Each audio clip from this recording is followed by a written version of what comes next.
Hello, Wojtek. The first face I see again. Hello, hi. I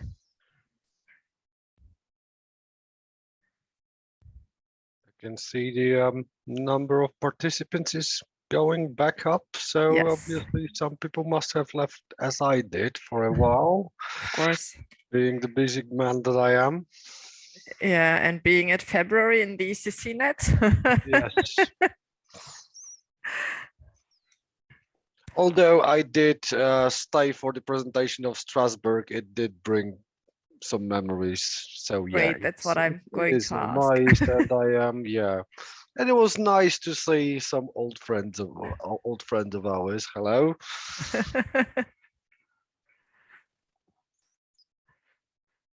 Yeah, you see, we always have fun in the office. You only need Romain going through the office. Yes, we do have some fun in the office whenever we are actually there, which has not been happening very often for the last couple of years, but hey ho. Mm. No, this in this regard we are quite lucky. Mm. Obviously, there's pros, there's cons, Yeah. you At know. the moment, we are doing a sort of mixing. Those who want to stay in home office can stay in home office, and the others can go back to the office if they would like it. Yeah, we did that, but all of the sudden, basically, the government in Poland introduced everyone in the civil service off you go home Yeah, whenever that's what you said possible. So last I'm time. like, Yeah, yeah. yeah, all right. Yeah, like I said, when we spoke last time, I wanted to do a couple of training sessions, and it's kind of difficult to Mm. do on the remote basis. I would very much prefer to either have it recorded as a video and basically use it, well, each and every time it is Necessary. required, Yeah, really, yeah, or basically do it in the office, because that way at least you can interact with the audience and see if they're paying attention. yeah. Yeah, yeah. Well, maybe even both. Have it in the office and record it for Mm, future needs. Can also be an option. yes.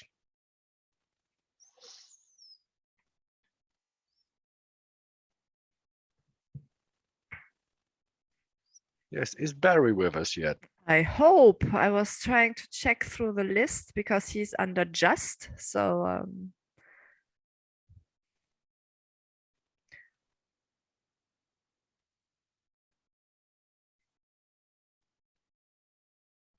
If he's not here, we think we should carry on and manage anyway, yeah, we hopefully. will manage. I will Hold do a on, very short introduction, hold on. Yeah, and because you have a big part now in session 2, so yes. I will try to keep it really to the minimum so that we have enough time for the second Right. session. But I do not see him yet. I will check again.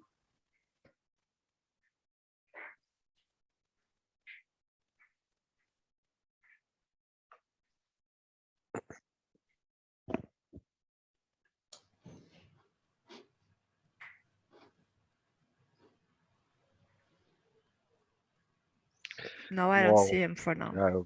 okay, right. So just in the meantime, We will well, manage.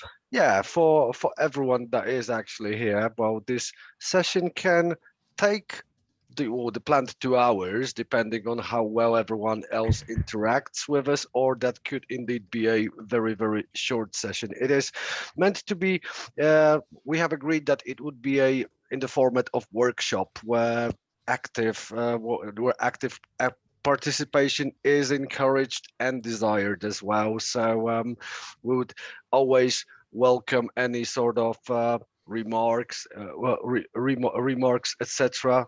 Oh, and how do I unblock Andreas's video? Hold I on. will, I will, I will. Will you? All right, brilliant, thanks.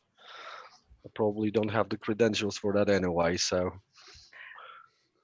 Yeah, I blocked a few of them during the video because it was, yeah, not Yes. not so great. But Okay.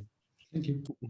If you just give me 1 second, maybe that is a good point, because there is the traditional family photo, and I rather prefer to do that now than do it at the very end, if you're okay with it.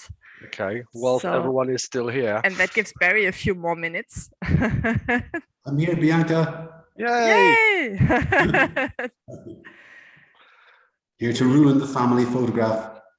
No. We need everyone on the family photograph. There is no ruining of the photo. Enriching. So yes, so give your biggest smile, say ECC, and that's it. ECC. Okay, and now I'm sorry, Wojtek, that I cut you off. No, that's fine. That's fine. Right. Okay. So as I was saying, right, the format of this session is meant to be a workshop, so we would like you to actively participate. But well, whenever you have got any question or a remark, if there is such a feature, we would like you to either raise your hand, or perhaps if you are not comfortable speaking, or if it is easier for you to just submit your question or remark via comment, via chat, we also encourage you to use that, because that is sometimes the better form, and some people feel more comfortable putting the questions forward in that way. Right, so without further ado, again, the purpose of this workshop is we would like to discuss, like we discussed this in the morning, what should be the good what should be the good standard as far as preparing cases to be shared is concerned, right? Okay, then with this time during this session, we would like to discuss how things should be done on the trader's side. I mean, whenever a case is shared with your ECC on the trader side, what we would like to expect from the ECC actually conducting the mediation on the trader side, as in whether we should agree on any sort of, like we would like to call it the minimum gold standard, or whether we should be continuing with more discussions with regards to that, because obviously we have to acknowledge there are some differences between particular countries, cultural, etc. So yes, it is also to discuss dealing with difficult traders and the best practices or ideas any one of you may have in that particular regard, right? So as I start, as an example, what we would like to bring up is us at the ECC Poland doing it proactively with one of the major flight intermediaries in the European market, where we figured it would be better to take sort of action with them to sort of agree on some referral protocol and complaint handling protocol before it actually became a problem.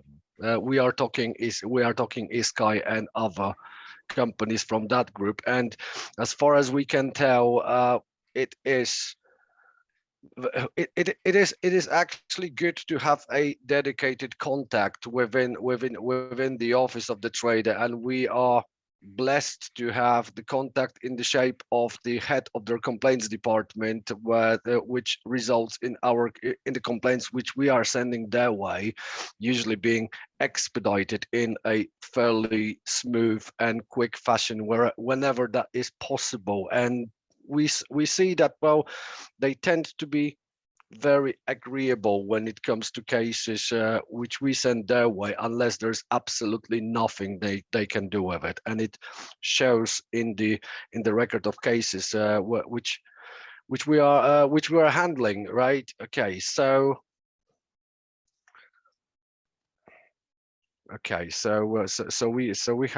we have not got any questions in the chat in this respect yet. We have got some instructions on how to raise one hand. So okay, so perhaps we should perhaps we should think of how the other ECCs can contribute to those ideas with dealing with traders that are difficult. What is it that you would like to expect from the trader ECC versus what it is that you can do on your side, and how you feel it, well, whether the ECCs feel that, for example, they do they do more on their side as trader ECC when compared to what is done with cases that they are actually sending out. Is there anyone that would like to take the floor and say a few words about it?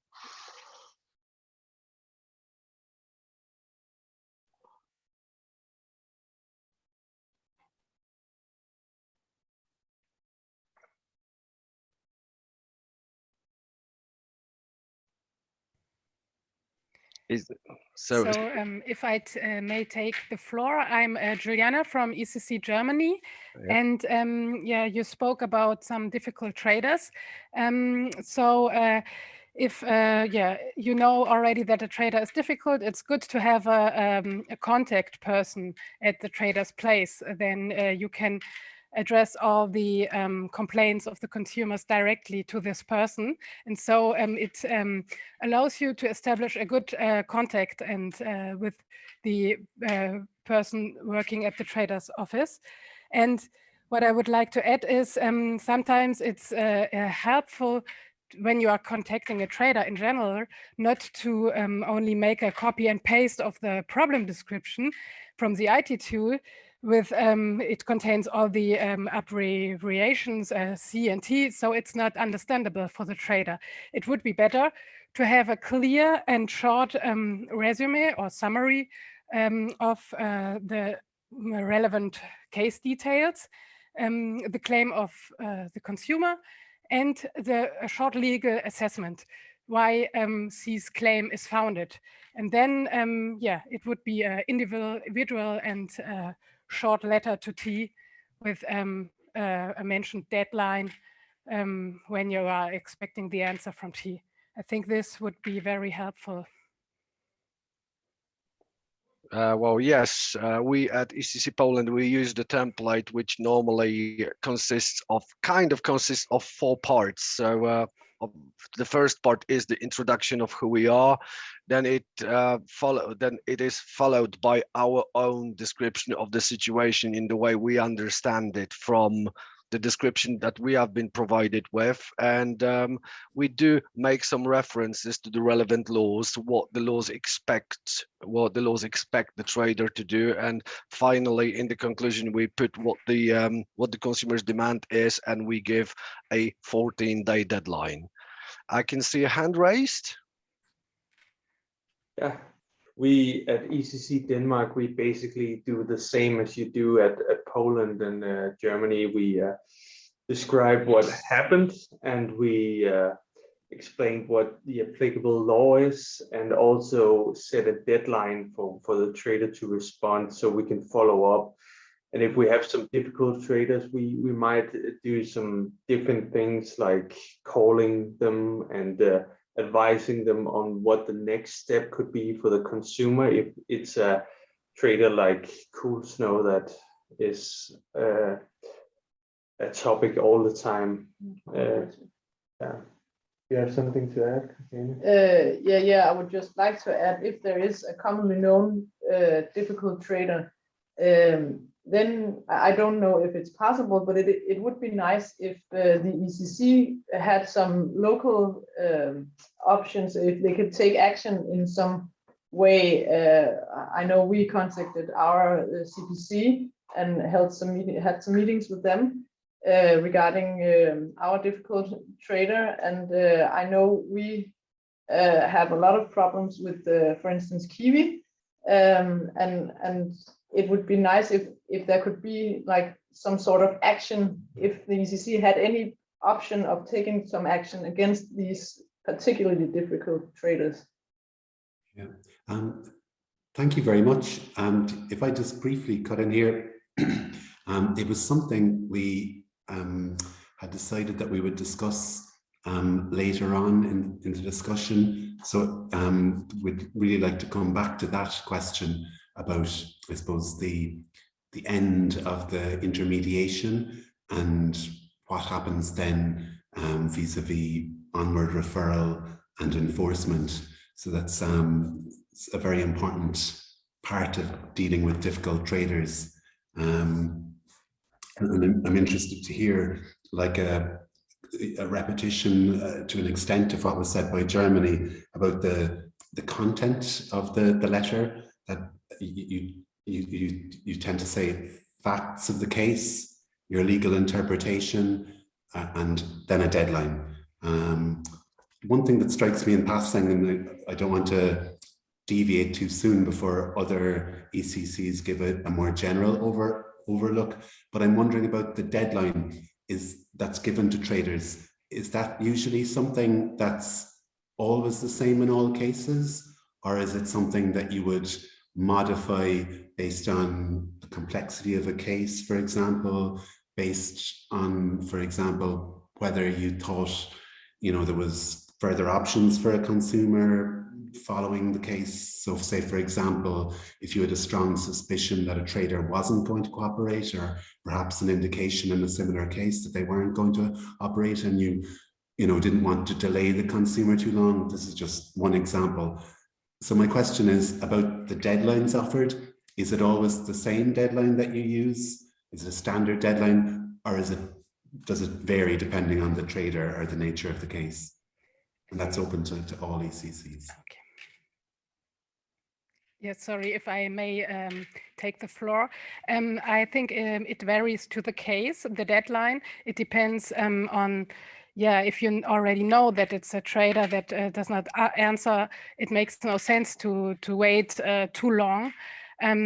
So in generally, I always put a deadline, also 14-day deadline for first response. And if the trader does not answer, then a reminder with another 14-day deadline. But if you already know there's no answer, so you can, it makes no sense to put a deadline. So you can advise the consumer on further steps. He can, initiate against the trader. So it's individual, I think. Any other responses on that?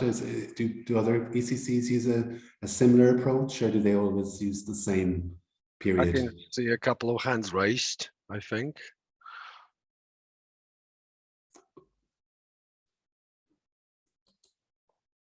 I see, Pauline, your hand is raised. Do you want to? Yes, but I think Martin was first. Oh, sorry. That's all right, but we generally give the trader 14 days to respond, at least in the first contact. But in the ideal world, I would like to have the option to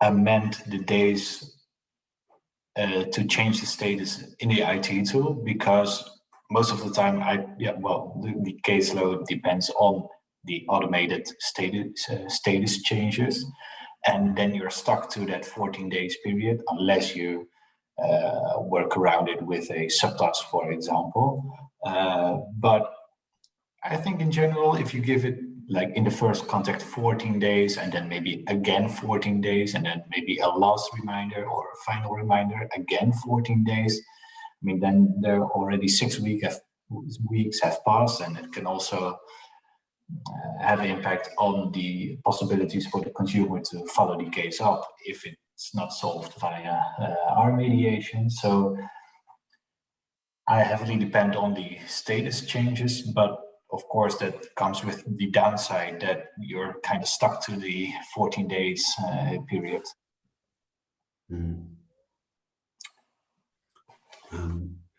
Pauline, do you want to come in next on that? I just wanted to add something to what Juliane said, because we also have traders where we extend the deadline. So, for example, Lufthansa, we know they won't answer within 14 days. We generally count with rather 3 months. So usually I put the deadline for 1 month, and then after 1 month I come with a reminder. And then I should send after another month another reminder, and maybe then I get a response. But I know they will answer. I just know they won't answer definitely within 14 days. It's not possible. So we not only do it that way when we don't know if they will answer or if we suspect maybe it's fraud, but also we extend it if we know this trader is going to answer. So and we also change the medium sometimes. With some traders, we the first time we try per email, and then we try postal or fax or something like fax, like different ways to communicate, or even the contact form on their website. Yeah, I just thank you very much. That's really, really interesting, and I think maybe medium is something we'll come back to a little bit later in the discussion as well, because I think there's some important differences in terms of what kind of response you might get and what might be possible at different ECCs. That's a good point to bring up. But one of the I suppose, as we're sorry, I know Ibti, you're waiting there, but just one thing that strikes me before you come in, if you don't mind, is that I suppose when we're talking about the deadlines given to traders, there's a few factors that are at play that need to be kept in mind. One is, I suppose, fairness to the trader, to allow them a reasonable time to respond. And then there's also, I suppose, the necessity to, I suppose, serve the consumer as well as possible. So earlier we made reference to, potentially a shortened response time or fewer messages being sent in cases where you felt there was a low chance. But I'm wondering, do people, if they are going to, I suppose, shorten the deadline more than usual, should that be made explicit to traders so that at least traders can see or understand why they've been given a shorter time? Is that something that ECCs ever do?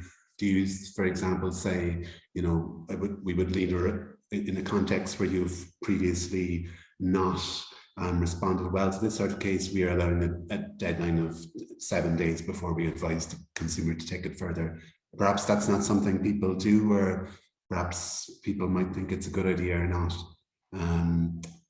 But anyway, I'll just leave that hanging for a moment. And Ibti, you have your hand raised. Yeah, I just want to add something. For instance, in I almost most of the time I never put a deadline in my first mail to the trader. I put the deadline only in the reminder I send and the second reminder, but not almost never in the first mail. And also in my first mail, I also try to avoid reference to a legal basis, especially with the difficult traders. I try really to be open with the trader and just explain that's the problem and what kind of situation, what kind of solution we can give in this case. I try to be, because sometimes I have the feeling that when I refer to the law, it's like if I am aggressive with the trader, and then I try really to avoid to have a response from a lawyer from the trader, because if you have to discuss with the lawyer, then you see that that it's quite difficult to find an amicable solution, or I just got an aggressive reaction from the trader when you refer to the law. Say that's the law, that's what you have to do, blah blah blah, and then I try really to avoid that reaction from the trader. So the first mail, I try really to be quite open, no deadline, no legal reference if possible. And then I will see, depending of the reaction of the trader, then I will go further in my second mail. Then I will put a deadline, I will give legal reference, but not in the first mail. Cool, that's interesting. Okay.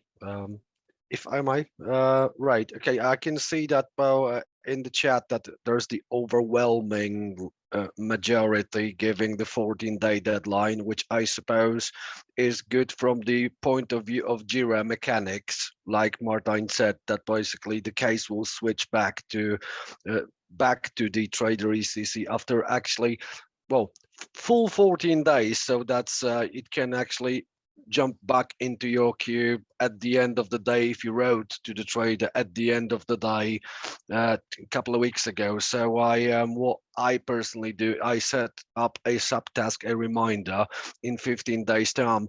And another thing that we do at ECC Poland to give the trader a 14-day deadline is that is one of the cultural things in Poland, because there's a very common conception that the trader has to respond to a claim within 14 days.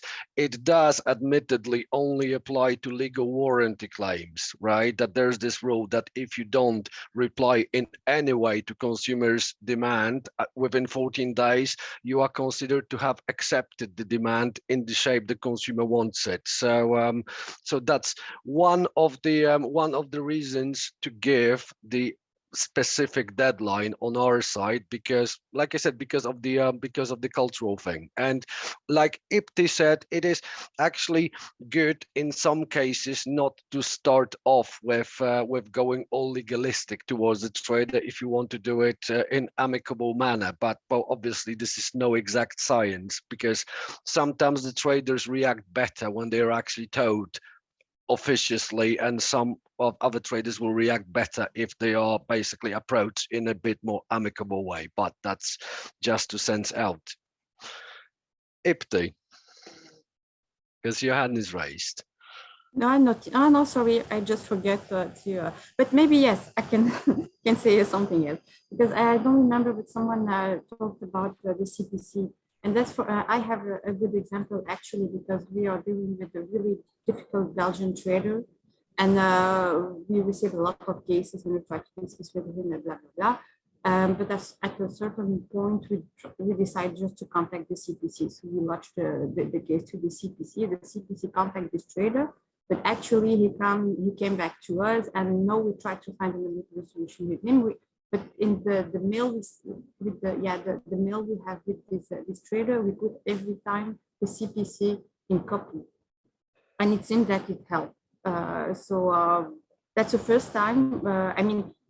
That's the first time that we involve the CPC in the correspondence we have with the trader. Normally, we just send the case to the CPC and then close all the cases we have, and then we refer to the consumer to the small claim procedure. But in this case, we decided to put the CPC in copy, and it looks like so. Yeah, it had good result. But we see that. But that's a good point. I don't know. I don't remember who talked about the CPC, but I agree on that. So Ipti, when you were writing to the trader, you put the CPC in copy, is that right? Okay. Yeah, yeah. So the person of the CPC who handled the case, because when we send the case to the CPC, then someone from the CPC contacted the trader. So it's kind of contact person of the CPC for the trader.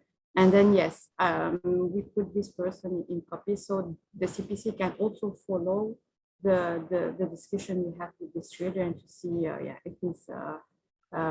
if he say what he told to the CPC. So it's quite a first experience for us, but it's quite positive. Yeah, interesting. Yeah. I saw a remark in the chat earlier on made by ECC Portugal about everybody's favorite car hire company, which is Gold Car, who we all know and love. And actually, there is a very good point made that, well, yes, there are branches nationally, and as such, these cases should be handled by the ECC where the branch is located for legal and both for case handling protocol related reasons, right? Okay, but well, if the headquarters is in another country, then well, perhaps obviously we would not necessarily want to send cases against this company to where the headquarter is, but perhaps there could be some emphasis made on setting up some sort of contact within the headquarters, so that we could perhaps be able to copy them into the communications sent to the particular branches or national offices. That's just a loose remark sort of thing.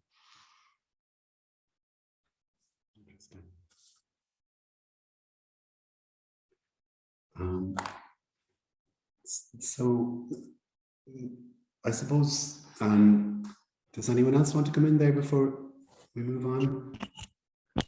Hi guys. Yeah, about Gold Car, maybe we can react a bit more about them. We know very well this company, of course, everybody. I think I had a check at the numbers of cases. It was like 3,000 cases, I think, something like that in 2 years against them. So I have 25% of French consumer concerned in this network. So I know them very well, let's say. I don't know by where to begin. It's years and years we have this problem with this company. We met some guys from Europcar France here in Kiel 4 years ago, and they were more or less aware of the problems, let's say. We had a contact before with a lawyer of Goldcar in Spain, which was Carlos, if you remember well. Yes. He was a very good contact, let's say, because he was more or less performant. He responded very quickly. I had him a few times by phone also, so he was a pretty good guy. So he left 1 year ago, I think, due to COVID. And since then, let's say there is still the email address for all ECCs, cec@goldcar.com, which still works. I personally sent a case last week and I got a response in 1 day, but it's really depending case to case. I feel they are a bit late in the treatment of cases. Carlos sent few details last year, which I personally put always in copy. I think it's some chef of Europcar and Goldcar Spain, I think. So they might send the message to other teams and or say to CEC@Goldcar, please deal this one as a priority. I don't know really how they work, they are catastrophic, let's say, but at least it works. So I would suggest maybe to write to CEC@Goldcar as always, but also to other person of Goldcars. Like the emails are somewhere in wiki. I can still send it to you if you want. And yeah, so as said before, last week it was more or less performant in one case. I got the result in 24 hours. So yeah, from my side, I have no specific problem now, but you have to insist with them. That's the point. And sometimes do not hesitate to stress them that the consumer is going to spend names. Like by magic, the refund as a commercial gesture. It's always a commercial gesture, of course. Yeah. So might know they are a bit wrong, let's say. Yeah, we at ECC Poland, we are lucky not to have that many of them, but I do have a vivid recollection of Goldcar being my nightmare at the office formerly known as ECC United Kingdom.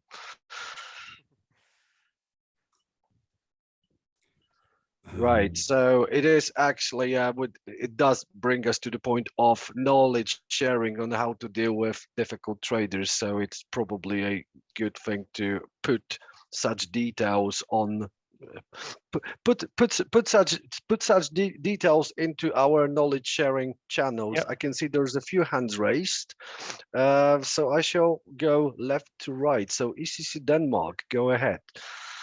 Thank you. Well, it was just a remark to what you said earlier, Wojciech, with involving different branches. I've had some cases where the main office was in Denmark, but there was a branch in Germany as well. And I experienced that when I emailed to both branches, I got an answer from the German branch instead of the Danish branch. So that's always a thing to consider, that you could include more email addresses. It's a bit cheeky, but sometimes it works for the consumer to involve more branches of the same company.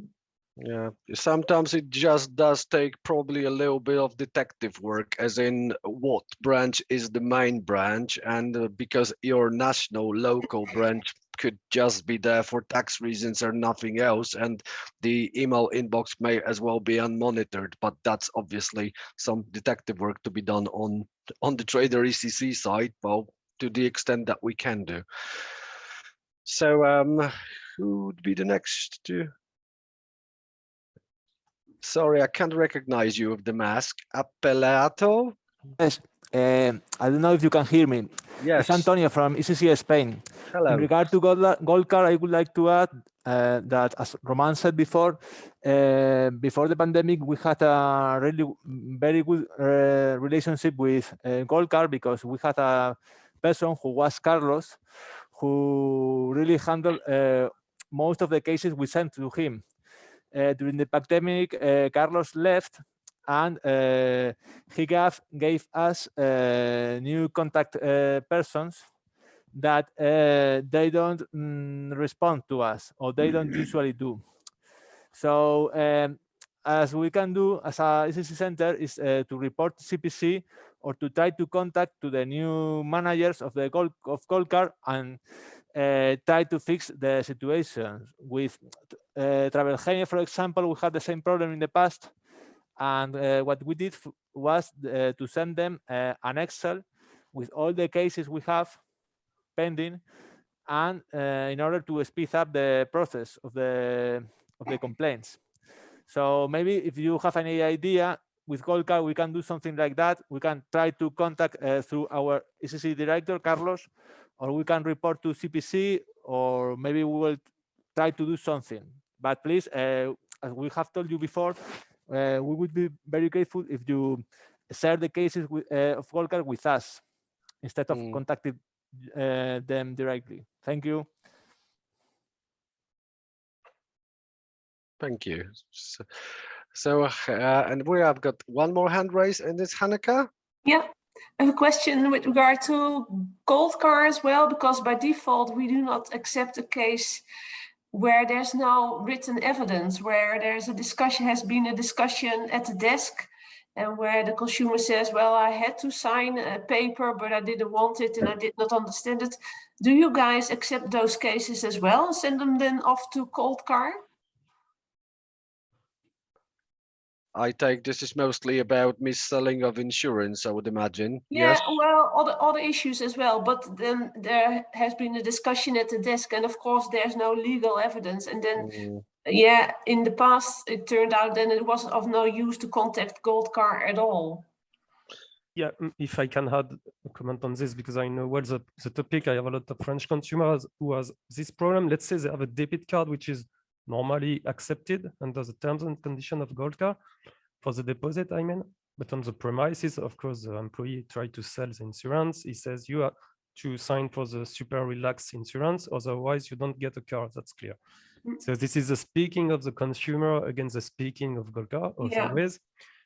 A few years ago, we tried a few ones with C-SPAN, also directly with Carlos, etc.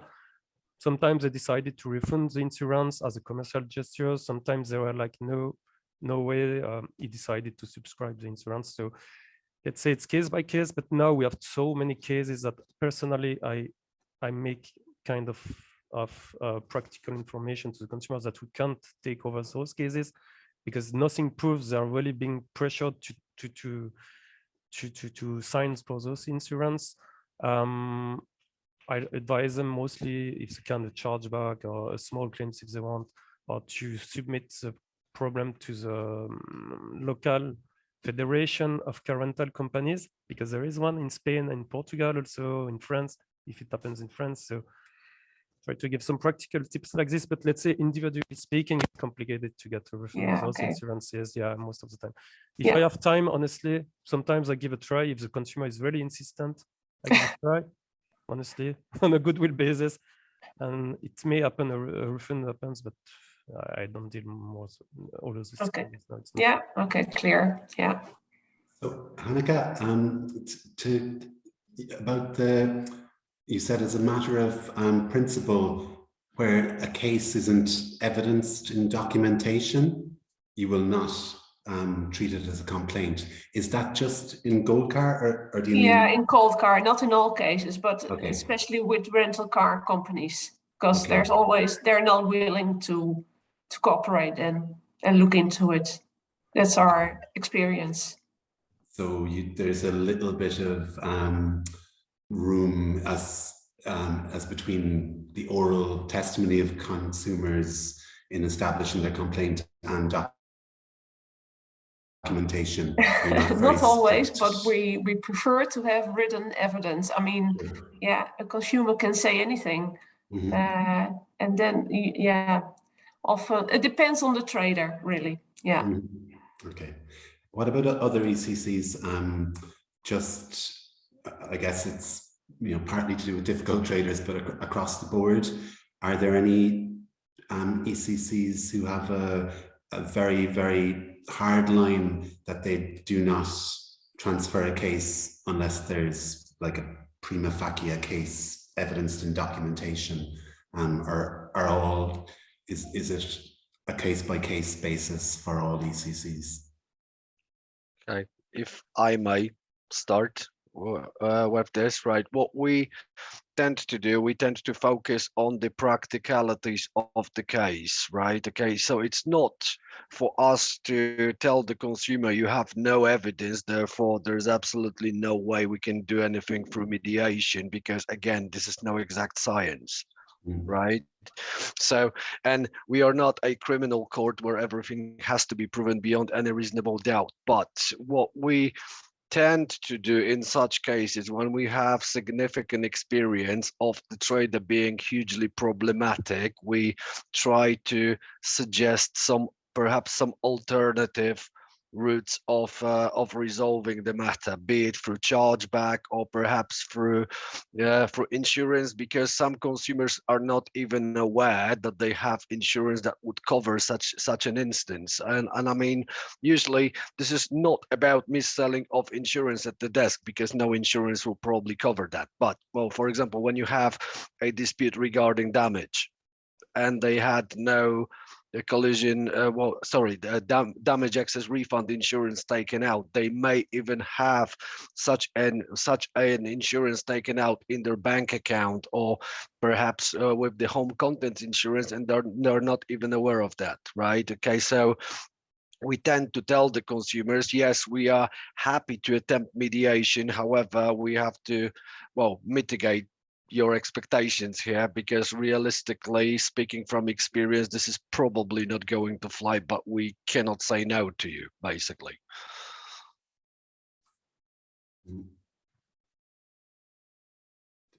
Denmark, ECC Denmark, you should have two hands on your screen, depending on who wants to. I mean, we consider the cases on a case-to-case basis, and obviously we have to manage expectations with the consumer as well. And we have to inform the trader ECC if there's some documentation missing. But there are some cases where there's a weak consumer where they can't provide all the documentation needed to get a firm legal basis. But we experience that in some cases, the traders in Denmark are willing to find a solution, a goodwill solution, because either they know that they've done something wrong, or they want to avoid getting a bad review or something like that. But we would advise that the consumer would try a chargeback procedure if possible. Also, the insurance company could cover some expenses for the consumer in some cases, but that could also be problematic in relation to the insurance policy that the consumer has. In most cases where a consumer contacts us, they've actually tried to contact the insurance company here in Denmark, and they refer to us to try all means before a solution is found. So yeah, it really depends on the case. Mm-hmm. Okay, so it seems that there's a bit of flexibility generally in ECCs, and case handlers need to use their professional judgment to decide which one is appropriate to go forward without documentary evidence, or lacking certain aspects of the case in documentary evidence. And also, as you've said there, in those instances, it's probably helpful for the trader if you can make that explicit, say, we have this documentation, we have that documentation, the consumer says this, or which is not reflected in documentation. That type of setting things out clearly for the trader might be helpful in those circumstances, or else strategically not, perhaps, depending on, again, the trader. But there's judgment at play. Ibti,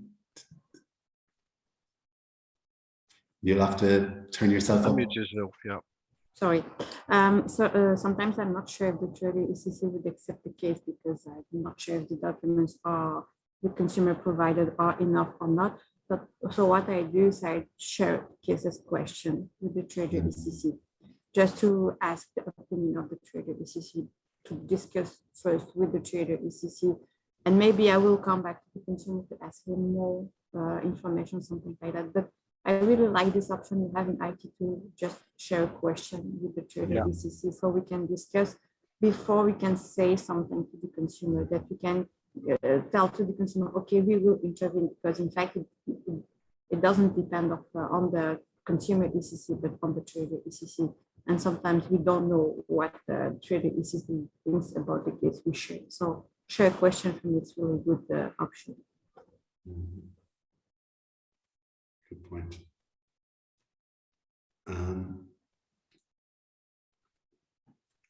Just one thing there, which I don't want to go off the point too much, because I guess one of the points of today's discussion, as Wojtek is saying, is to like agree a kind of a minimum bare standard about what we should do when dealing with difficult traders. But just one kind of tangentially related point, which I think might be worth addressing, even though it doesn't only arise with difficult traders, is in certain instances, a consumer, because of having been treated, exceptionally badly by a trader or having exceptionally negative experiences, or else maybe just because they're that type of consumer, will want, damages in addition to their bare statutory rights. Now, in a context where I suppose, the ECC's role isn't per se a legally enshrined one, and they have no legal powers, and in effect, an ECC is intermediating between a consumer and a trader. How do ECCs, deal with these situations where they say, the consumer really, really wants this, maybe they have some kind of ethical point, but it's not within their legal rights? Is it something you generally say to the consumer, we will ask, we're not going to ask for that, unfortunately, because it will, we don't have credibility if we ask for that? Is it something you will say to the trader in the contact, this is the consumer's legal rights, they are also requesting this as additional cost, or what's the usual approach? Is it again a case-by-case approach, or is there a firm rule within certain ECCs, we will only ask the trader for this, the statutory entitlements of the consumer, and will not, go beyond that, even if the consumer strongly feels that they're entitled to an additional compensation? Right. Okay. I'll give the floor to Denmark first to be accommodating. Then I'll say my bit. I think it's a question about managing expectations when it comes to asking for more than they're entitled to. For example, damages for being treated badly. It seems more like American law to some extent, and I think it's very important to manage expectations with the consumer and acknowledge that they're frustrated and that they've been treated badly, but only contact the trader with a claim that's legally based. And if we should add something to that claim, we should be very diplomatic and careful about what we say, because it could backfire if we come with a claim to a Danish trader which is not founded at all, and ask for compensation or damages for something that is not legally based, then that could basically ruin the case. That's my experience. So what I'm hearing is that an important pressure point in this situation is the relationship with the consumer. Really, it's about talking things through with the consumer to say, look, I know you really want to ask for that, but it could be unwise. Okay. Yeah. If I may, what we do at ECC Poland is because we sometimes do receive queries that, well, for example, oh, I was denied boarding, so I am entitled to refund of this, that, the other, which is fine, that legally speaking, and then I want 10,000 euros compensation on top of that. So basically, what we tell these consumers, we do not go anywhere near such requests, right? Okay, because well, there's no very clear legal basis, right? In some cases where the consumers are treated particularly poorly, we may include in the case description that the consumer wants X, right? And I would like you to consider whether you want to approach the trader regarding this, but leave it up to the decision of traders DCC. And when we receive such cases, then we also would decide on a case-to-case basis whether there is any point in throwing in a sentence on top of X, the consumer would like also to receive compensation for this blah blah blah, as any softly approach with no legal basis, because there isn't one. Basically, that's how we do it.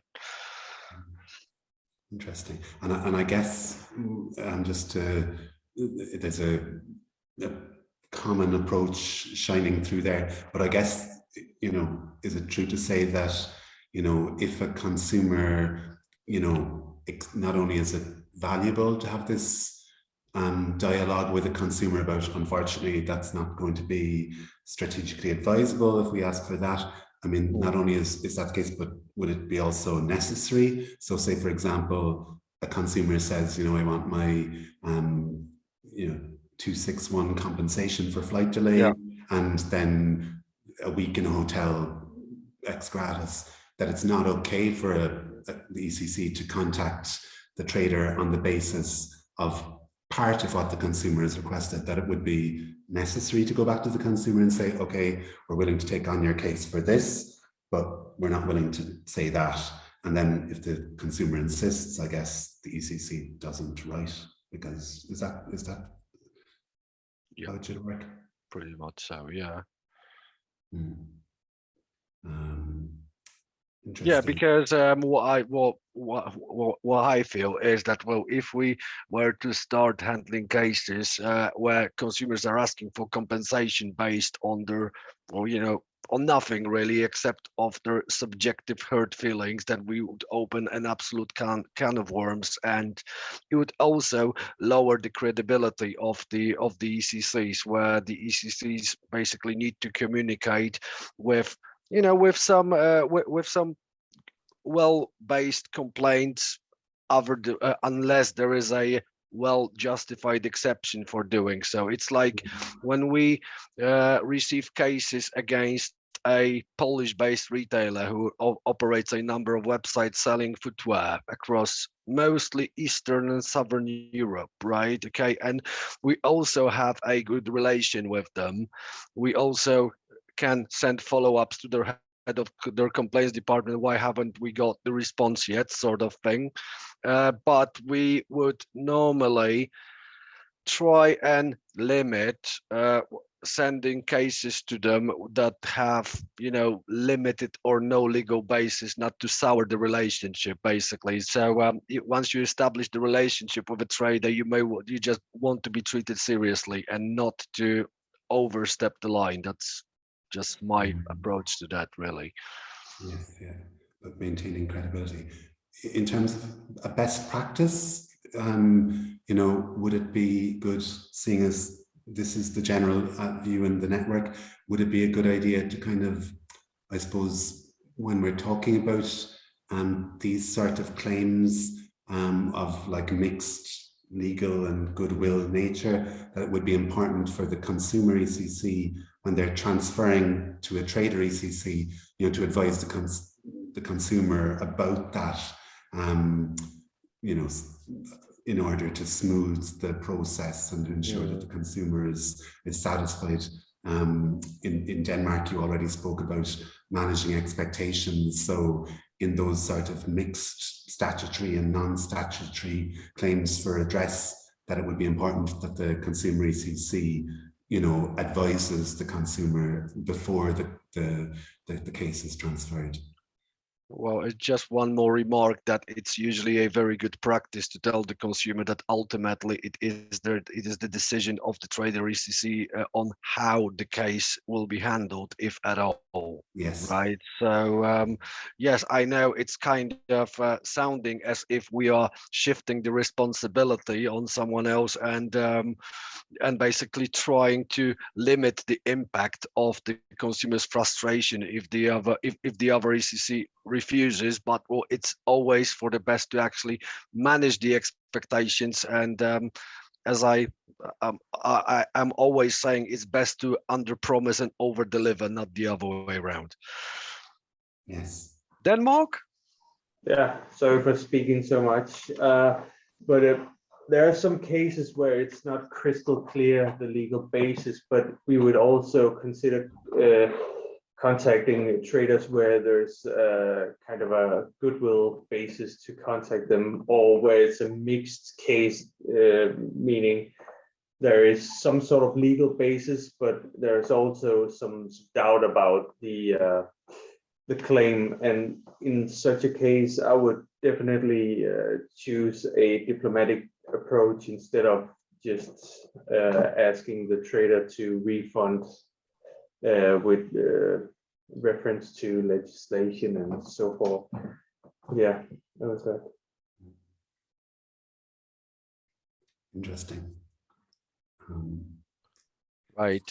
I guess we can move on to what we sort of can expect from the trader ECC, what the actual subject of this workshop is, right? So what is the minimum gold standard for handling case on the trader ECC side? And I would like to kick it off with voicing my own opinion, as in more of an opinion of ECC Poland, that we believe that, well, taking into the account that our process does not suspend the prescription period, which may be short in some cases, even in some cases like flight delays or cancellation, it could be limited to a mere 1 year. So what we feel is that it is for the best to write one communication, then follow it up either after 14 days as per the JIRA mechanics, and if these two messages have not hit home, then perhaps consider giving them a call, or offer the option of referring it to the local ADR, which in Poland is operated by the trade inspection, which may have a slightly bigger clout than we do. And sometimes we have noticed that, well, for example, cases against traders in Krakow, when sending them to ADR, they have to be very well prepared. And I know that because I had a couple of cases bounced back. Basically, you have to improve this, you have to improve that, but the results are surprisingly good. So for us, it's mostly not to take too long, because if the trader does not really react to a couple of attempts to contact, then probably they won't be reacting if you'll be sending further follow-ups. But obviously, again, not an exact science, and other ECCs may have other views on that.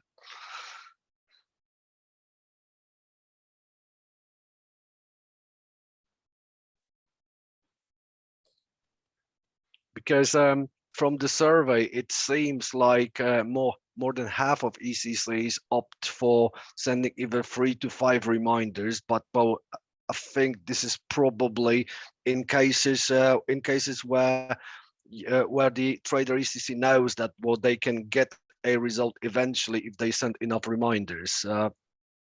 Unless this is a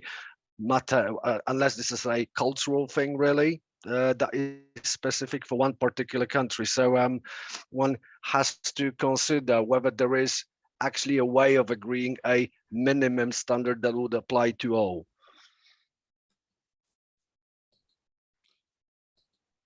So I would like to open the floor for discussion.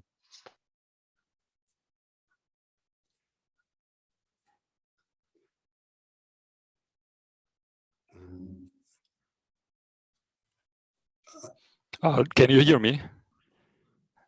Can you hear me? Yes, yes. My hand, but I think my hand is not working, so maybe you not see if I raise my hand. Hello to everybody, and nice to see you all. It's nice meeting you in this Cooperation Day. Bianca, thanks also for organizing and for showing us such a nice trip through Strasbourg and the office. Romain, you did a great job, and Leia, really nice.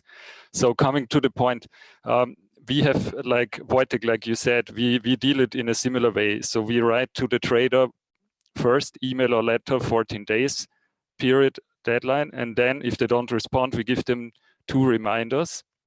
And what I also see from case handling, that sometimes if a trader is very reluctant not to respond, sometimes a phone call is very key and helps to solve the case. You know, I had recently some experience with a trader, didn't answer at all, and then I called him and I got the solution. So sometimes not at the first instance, but sometimes maybe at the second or third instance, a phone call is sometimes also quite good to solve a case, depending, of course, on the trader you have.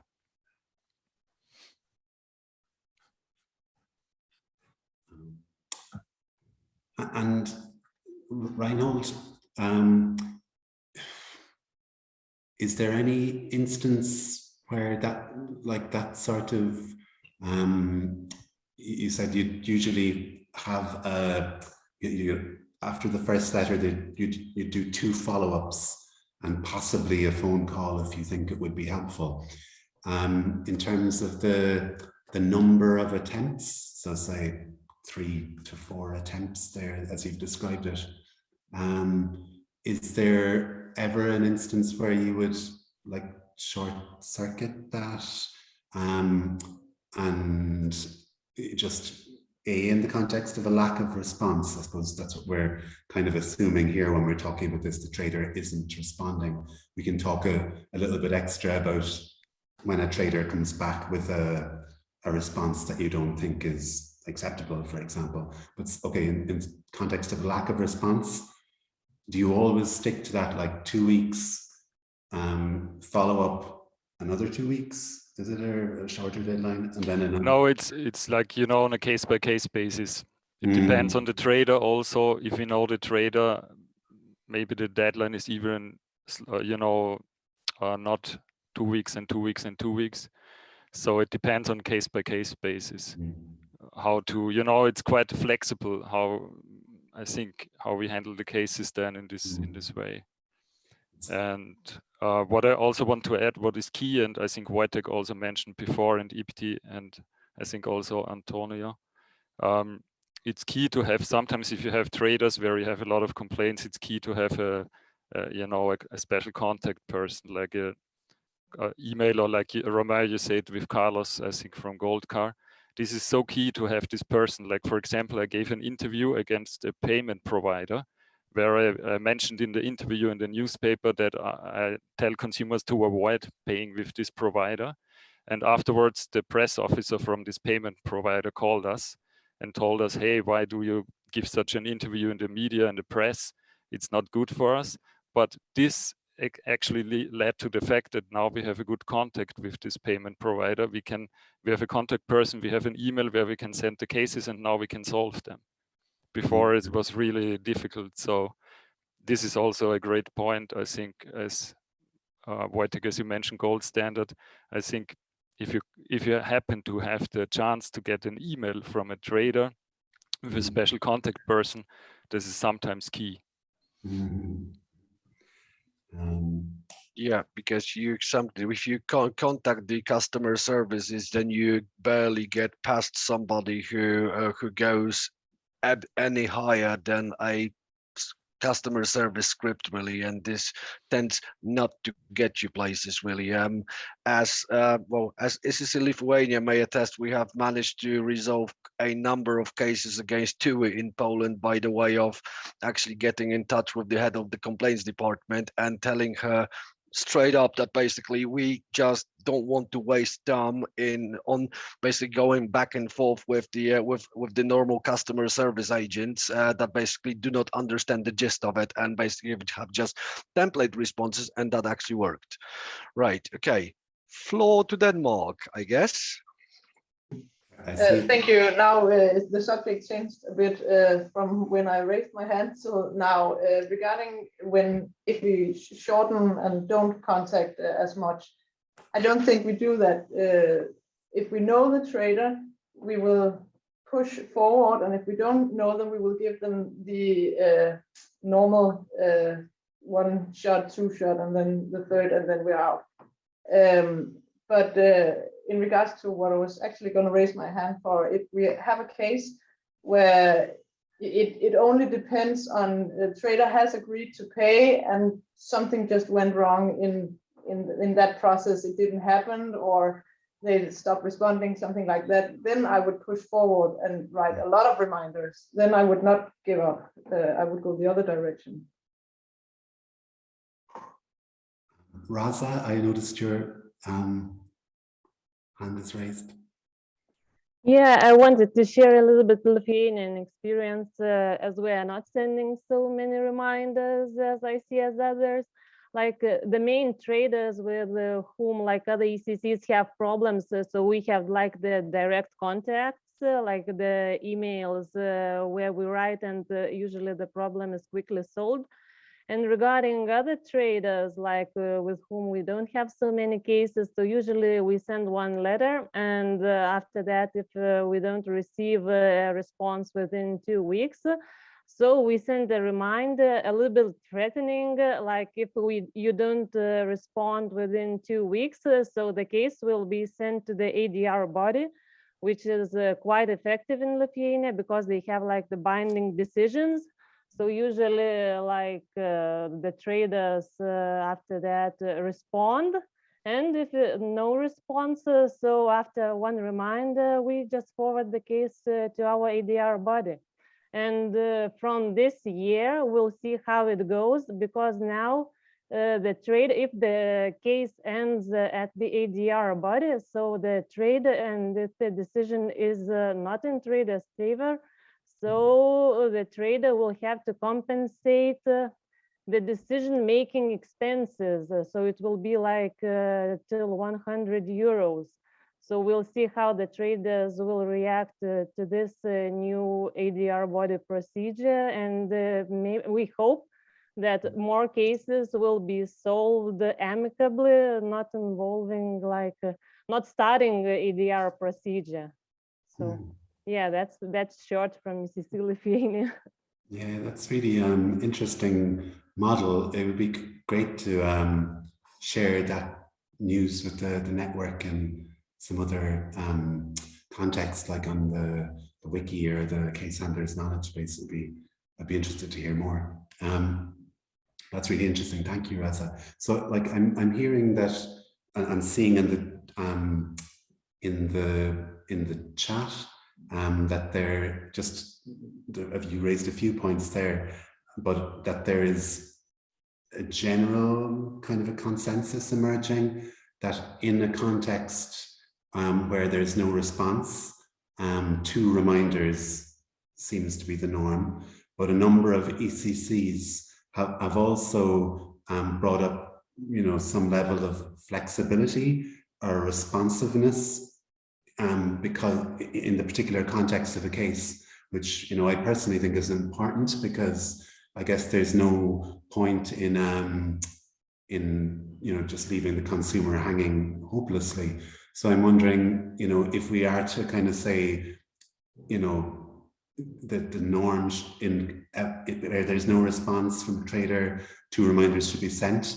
Can we also kind of extend the gold standard to talk about when that time or those number of reminders could be reduced? What are the sorts of reasons that you could do it for? And also, what do we need to do in respect of the consumer ECC and the consumer, I suppose, what sort of choice do we need to offer a consumer? What do we need to tell to a consumer ECC? Just to ensure that everyone's on the same page and everyone understands. That would be kind of my follow-up question to, okay, this is the norm. These are the reasons that you might deviate from it. And if you do want to deviate from it, these are the steps that need to be taken. Maybe something like that would be worth talking about. And I see there's a few hands up. Yeah, I'm so bad. I raised the hand in the discussion instead of the video. I'm so bad. No, it's cool. Sorry, It's sorry guys. No, just to add about how to reach difficult traders, or how to try to get a response. Maybe sometimes we should think about not only contact the main email of the trader, like contact at something, but try to find in the document sometimes, or in the terms and condition, you may find another email address of, I don't know, of head of section, I don't know, even the boss sometimes. It's not always the case for sure, but sometimes it can help to try to write to not only the general email address, but also to the persons or involved in the case. It can be a customer service guy or a chef, etc. But sometimes it helps to get a response at least. And of course, when the trader is really complicated after 2 emails and you don't get any response, personally, I will send a last email. Okay, then guys, you don't want to respond to those 2 emails. If you don't give a response within 7 or 10 days, I will not hesitate to advise the consumer to go to small claims. I send the link to small claims in French, of course, so that the trader understands really what it is. And by magic, sometimes you get a response. It's not for all traders for sure, but might help a bit. Also, who is also not bad sometimes. Who.is or stuff like this. You can find who registers the website, and you get some emails like this. Anyways, it's a lot of little tips, let's say. Even on forums, sometimes you find an email of companies. Yeah. I make my own investigation, let's say, to try to solve the cases as much as possible. Yes. Interesting, and I'm hearing again something that Ibti mentioned earlier, like that you become explicit about deadlines in the second and third contact, if you like. Is that what I'm hearing, Roman? Like you might, in the first letter, you might just set out the facts and the legal basis of the claim, and leave it at the trader's discretion.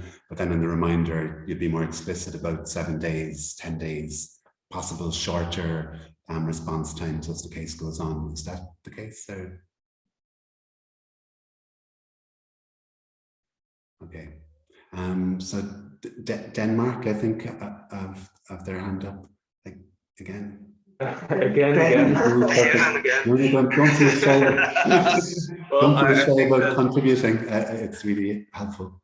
I think that Romain had some good points with doing the detective work, because if you have a trader email address in the case where you can see that they don't respond to that, I think it's a good idea to investigate if there's some alternative ways to contact the trader by email, but also you could escalate by calling the trader, and you could maybe refer the consumer to take other steps before the 14 days or before a month. But it depends on the case. I think still you could always shorten the deadline by giving them 7 days, but if we know that a Danish trader usually responds within 1 month, there's no point in doing that, shortening the time period.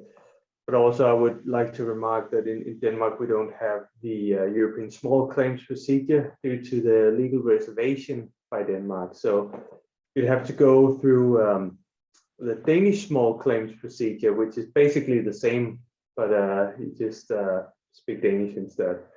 So we can help you with that. If you need some information on that, please contact me, because I can assist with translating, and it's pretty easy to start a case like that through a website which is linked to the Danish court system. And also when the consumers have to go through the Danish general ADR, they only respond in Danish, but you can write a complaint in English. So also there, I would suggest that you should contact us if you need some information on that. But if we could agree on some sort of escalation steps in the network, that would be a good idea to discuss that. When you say escalation steps, do you mean in terms of the contact with the trader, the sort of steps we were talking about there, that as the correspondence goes on, you add deadlines, you become explicit about the alternative routes? Yes. Yeah, that sort of escalation in terms of the communication with the trader, and then you're also talking, I think, about escalation post intermediation, if you like. Yeah, exactly. Probably because I work with debt collection before, that I think about escalating a case all the time. But it's a good idea to think about if we could set some sort of standard in the network where we say, well, this amount of time has passed. For example, cases that where 60 days or 50 days has passed, we should maybe already consider some alternative steps. For example, a national enforcement body in the relevant country, or a court case or something like that. Because, I mean, my experience shows that when you get past that point of time, the 2 months, it usually goes downhill. If we look past COVID-19, because there was an obvious reason why it took a long time, but I think that under normal circumstances, already after 2 months, you could advise consumer to pass the case on to a court of law, or consumer ombudsman, or an ADR, or a national enforcement body. Yeah, or that's an interesting idea about, because I could be totally wrong here now, but like, I guess in certain instances the consumer ECC sends the case to the trader ECC, and it kind of just disappears, I guess, for a couple of months. And you know, there could be a lot happening at the trader ECC, there could be very little happening at the trader ECC. So like what you're talking about there is, you know, some sort of taking stock as the case, you know, matures, for want of a better word, that, you know, if it's with the trader ECC for a long time, you know, maybe there's an argument that at a certain point, you know, if it's coming to the second reminder, or, you know, we're coming to the stage where we need to make a phone call, that, you know, maybe it's time to touch base with the consumer ECC and possibly with the consumer themselves, just to see how to carry this case forward, instead of just, okay, it's in our court now and it's going to stay there. Yeah, exactly. Is that unrealistic? No, it's not unrealistic. And to give a practical example, we have a case from ECC Austria with a Danish company regarding an e-bike, and the trader promised to solve the issue with the consumer, but nothing happened after some time. And I think it's very important that you act on that as trader ECC, and not give the trader too much space to just let the case die. That's kind of the point.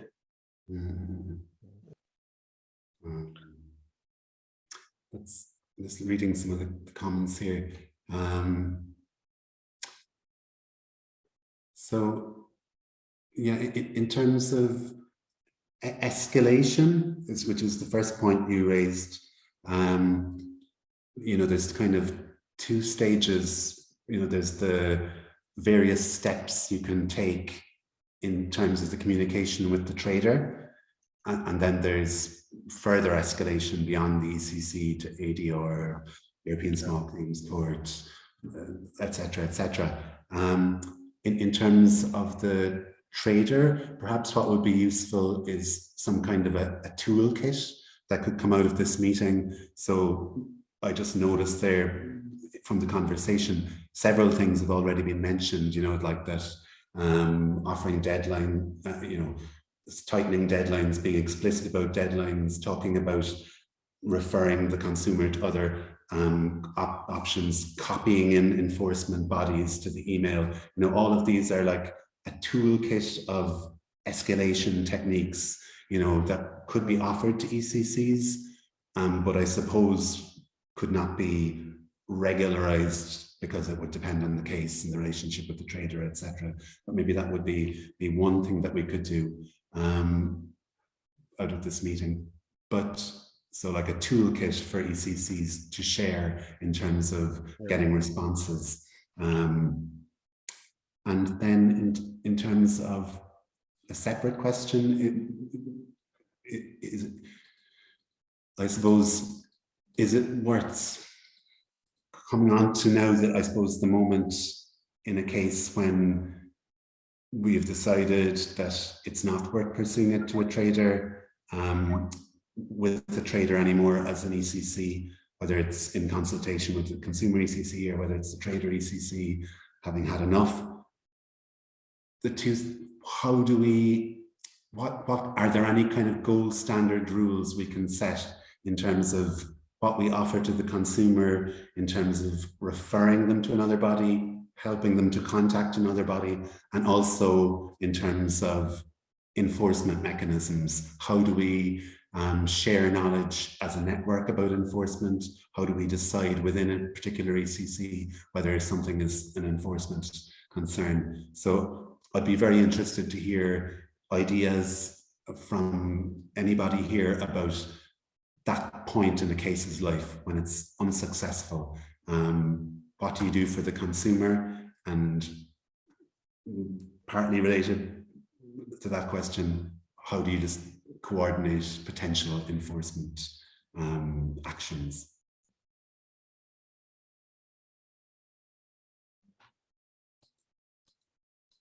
If I may. Right, we do have fairly regular discussions with the relevant enforcement bodies, be it the local trade inspection or the part of our host structure. Right, we do highlight certain issues to them, but they are our host structure is usually interested in large basically cases that come in large numbers, or basically are more of a systematic breaches of consumer interests, and we do forward the data regarding significant numbers of complaints against particular traders, or if there is a pattern on a regular basis. We do also discuss that there are some traders that may be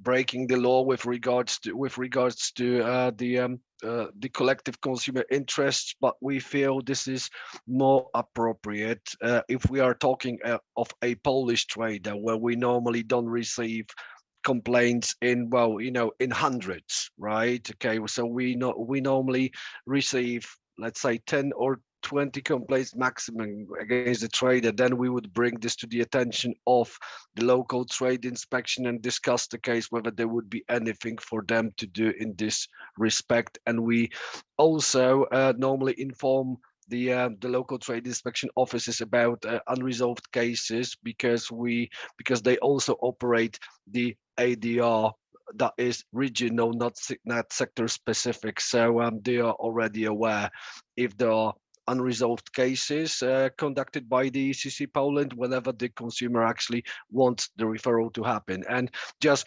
going back to that gold standard of communication and follow-ups, right? Okay, what we believe is the good minimum is one email, one follow-up, and if that doesn't succeed, then there should be an option offered, because everything has to have some sort of a logical timeline to it. Because I would normally offer the other ECC the option between considering the ADR referral or sending a second follow-up and then threatening with the possibility of court action, because we want to use up the amicable pre-judicial means, right, before we start threatening the trader with court. So that's kind of a logical consequence. So there's the option: do we want more amicable, as in ADR, or do we want to threaten the trader with court and be done with it? Basically, that's my bit on that.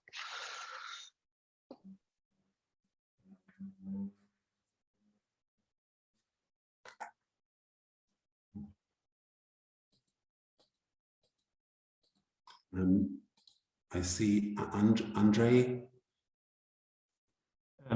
Yes, if possible, I recommend consumers to launch a small claims procedure, but I experienced that I really have to be careful because we had some small claims procedures, or it was European payment order procedures where the consumers finally won, but it was nearly impossible to enforce those judgments because, for instance, the address of the trader, it was wrong, so that the bailiff, he refused to go to the premises of the trader. We put in the address of the web page of the trader, and the address that was, oh no, it was the name of the trader. We put it, we put the name that was stated in the invoice and on T's email, T's website, but finally the bailiff refused the enforcement procedure. That was really a pity. So very often the problem is with the enforcement procedure. But I think a small claims procedure or a European payment order procedure is always something we can think of if we can provide assistance with filling in the forms. And on the other hand, when we trade ECC, we also had consumers from abroad to enforce the judgment. We gave advice where they can find the bailiffs, and we can have a look at the forms. So I think this is an important service the ECCNet can provide if it's a reliable trader. If it's not a reliable trader, of course, the enforcement, it will not work. Then we need something different. For instance, providing addresses to the consumer where they can providing them with addresses of the police. I remember I still have an address of the police in Spain for internet frauds. I received them many years ago, and I still make use of them. But maybe it's also something we might post on in the case handler knowledge base, addresses of police authorities that deal with those kinds of crime that might accept these cases to make investigations.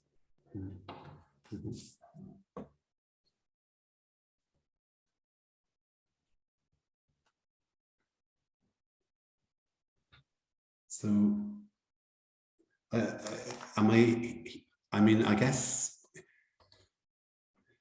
would it be true to say that in all instances where your intermediation hasn't been accepted or hasn't been successful, that some follow-up advice would be offered to the consumer, you know, even if that's not that optimistic in terms of their prospects, that you would tell them you can go to the small claims court, but it might be difficult and you need to be aware of this and you need to watch out about that. You could go to this ADR, however, their decision is non-binding, and you would always advise them about the follow-up. And in that context, Andrea, I'm hearing from you that, you know, some kind of structured knowledge base about the follow-on steps would be useful. So you referred there to the example of fraud police in Spain, but you know, that's, I guess, just one example of a kind of a knowledge base that could be generated by the network about further steps that can be taken. That's an interesting idea. It really depends on the trader. If you have already some experience with the trader, and if you have the experience that it's a rather unreliable trader, it's not worth making a small claims procedure, then I wouldn't recommend small claims, but rather turning to a police authority. And would you like explain to the consumer usually, you know, why you're not, you know, why you don't recommend that, or would you generally just, you know, not mention it? No, I say that the mediation procedure failed because we only intervene out of court. many consumers are not always aware that we only intervene out of court. We point that out many stages on our website, but still some consumers think that we are a European authority that may impose fines or punish the traders, and some of them are very disappointed. But yes, I always try to find to offer something else, such as addresses of a police authority or something like that. Yes, but it's difficult. In terms of a gold standard, like I noticed earlier when people were talking about the letter or the email to the trader, you know, there was a certain repetition to the content that was suggested. So people talk about the facts, setting down the facts, setting out the legal analysis, the request for redress, and possibly a deadline for response. And those were that was kind of a structure that many people referred to in different ways. In terms of closing a case unsuccessfully, you're kind of beginning to formulate something like that. So the reason the mediation was unsuccessful, for example, you spoke about, you would tell them that. You talk about the limitations or what the ECC can or cannot do, the range of options that are now available to the consumer, and then perhaps, you know, an analysis or recommendation of each of those, as well as some advice in terms of what the consumer needs to be aware of if pursuing that. Would that be a kind of a, you know, a good template structure for that? Or am I missing something? Or am I just being totally, you know, fanciful about what's possible and the time available? Or is there something else? Or is that what you're kind of getting at?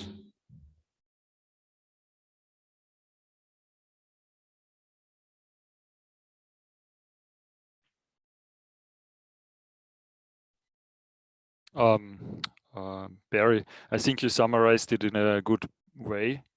It's how we, if we have a case that we cannot solve, it's like you summarized it. We see the options and we inform the consumer about these options that you just said.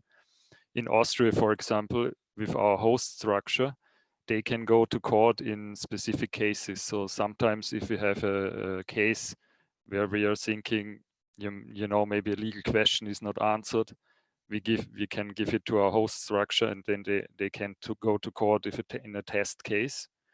Or sometimes, you know, they make also you know, class actions.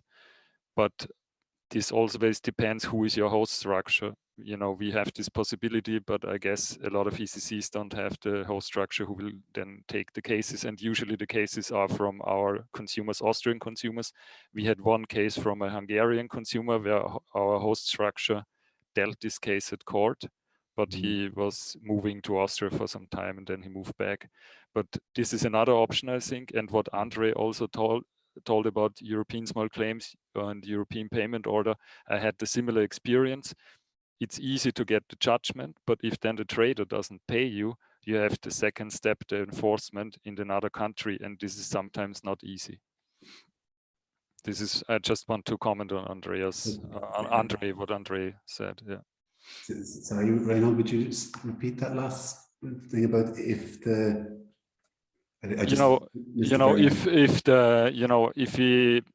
if a consumer is successful with a European small claims procedure or a European payment order, then, and the trader doesn't pay him, so he has to enforce the judgment, and the enforcement is always in the state of the trader, you know, where the trader is based, and this sometimes is not easy for a consumer because maybe there's a different language, maybe you need to know more about procedural law from this state. You know, I had cases from Austria with Germany, and they were successful, and then because we have the same language, it was easy to make the enforcement in Germany. But I guess if I have a case with another country with a different language, it might be quite difficult.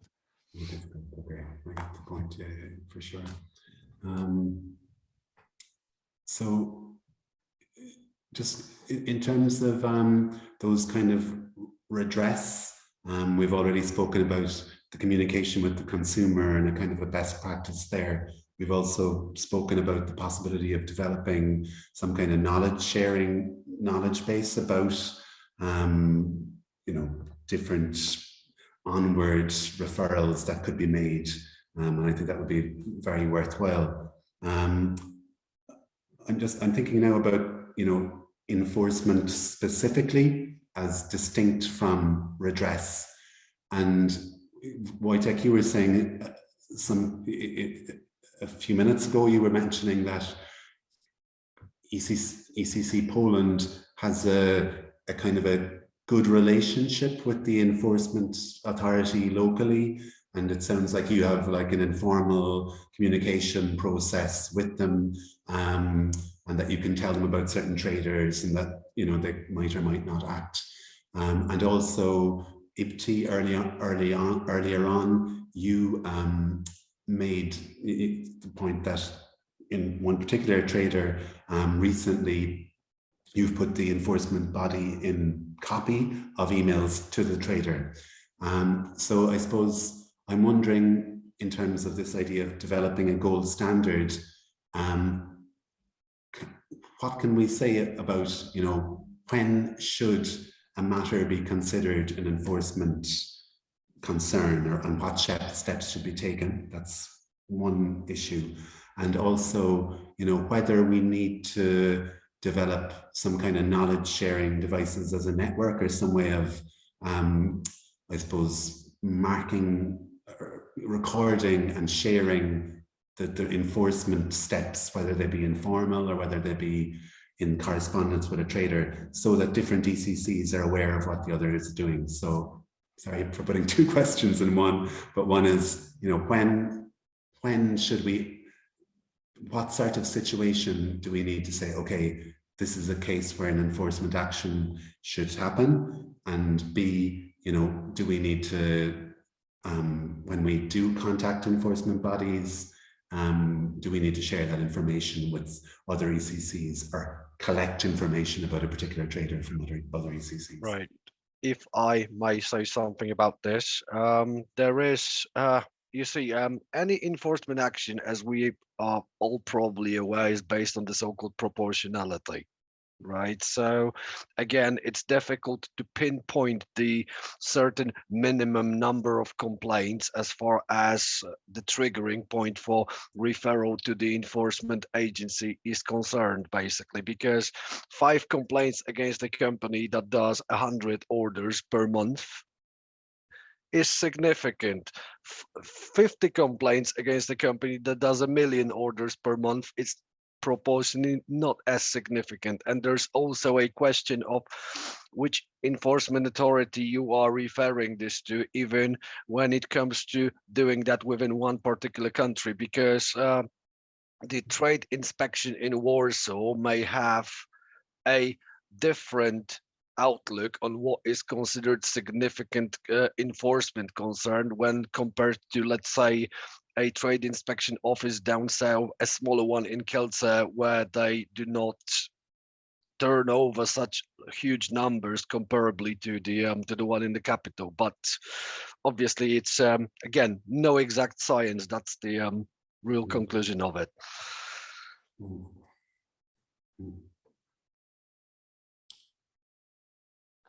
So again, what you said there, Wojtek, does give scope for some kind of principle-based approach, like depending on the volume of trade, you know, of the company, the smaller or greater number of cases could give rise to a concern. However, if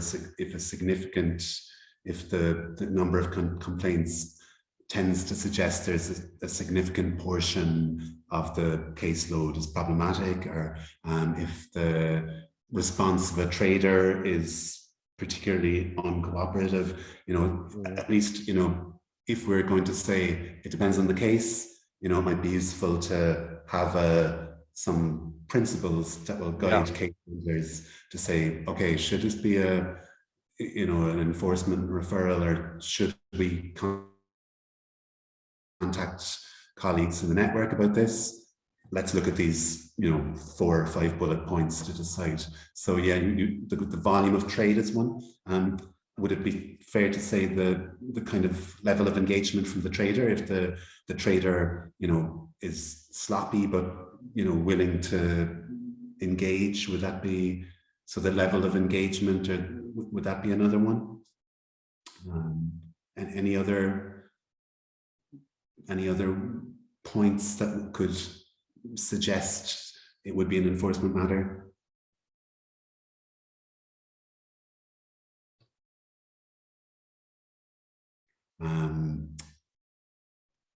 You see some hands raised still.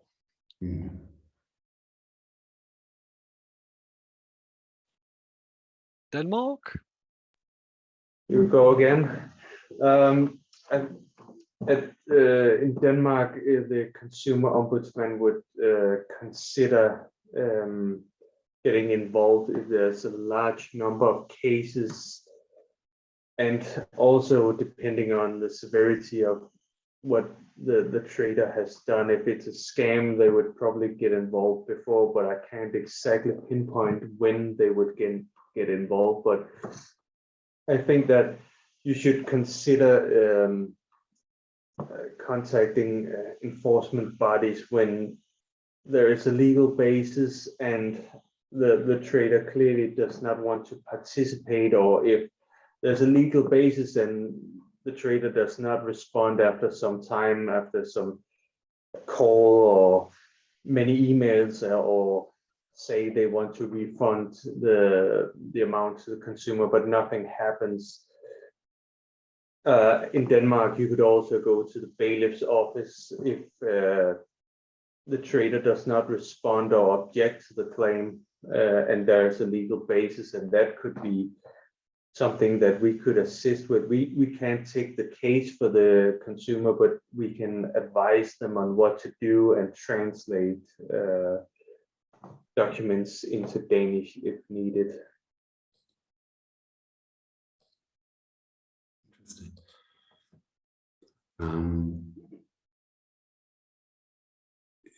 I just noted that this seems to be something, this question of what are the features of cases or trader behavior that would tend to suggest it should be an enforcement matter. This has been covered in the survey. So, in addition to the content of this discussion, perhaps, if we're going to present an agreed document to the network, maybe some ideas could be taken from there as well. It just strikes me, I suppose, that, a kind of on the basis of principles rather than rules, it needs to be the approach, because, I kind of said if a trader isn't engaging, it's a good thing. However, I suppose there is the reality that some traders, kind of deliberately allow breaches of consumer law, and then just play the percentages that X number of people will come back and look for redress, and we'll give them quite readily. So in those instances, a good trader response, if it's like something that's happening to a vast number of people, might still be a concern.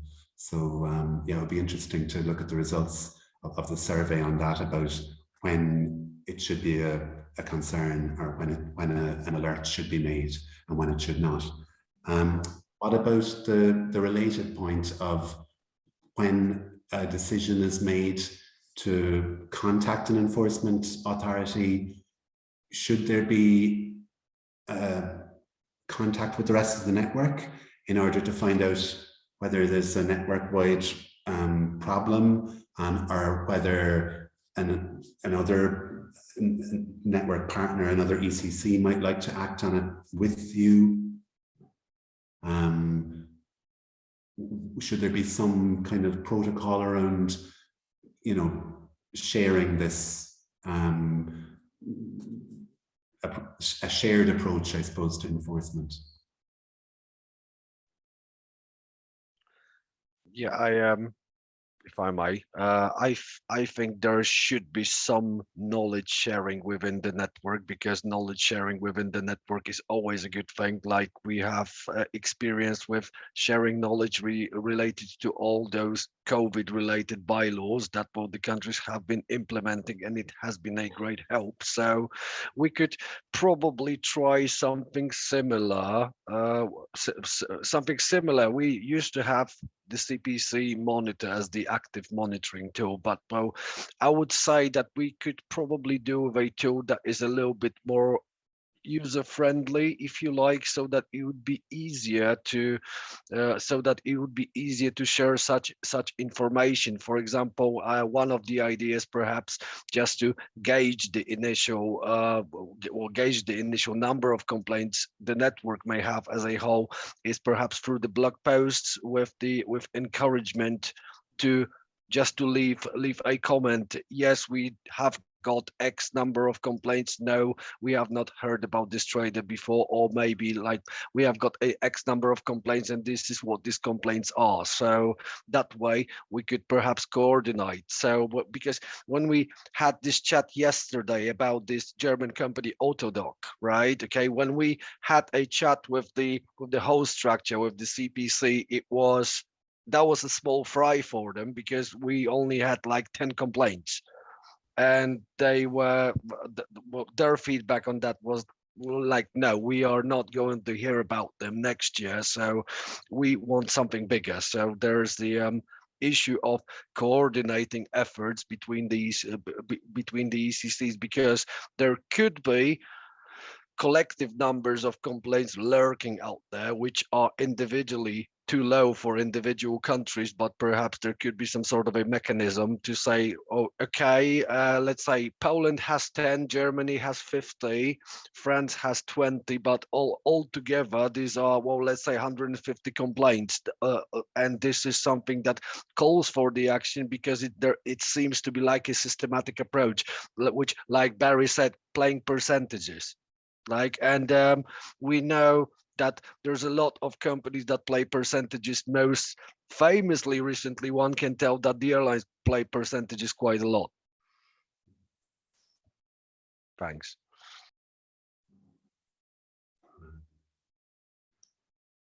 Yes, maybe the question of some knowledge sharing protocol in terms of enforcement actions is for another day. I suppose here we're kind of thinking about the path of an individual case. And I think we've gotten some really good ideas about, in terms of gold standard, what are the factors that should be looked at the end of an unsuccessful case about whether it is an enforcement concern or not.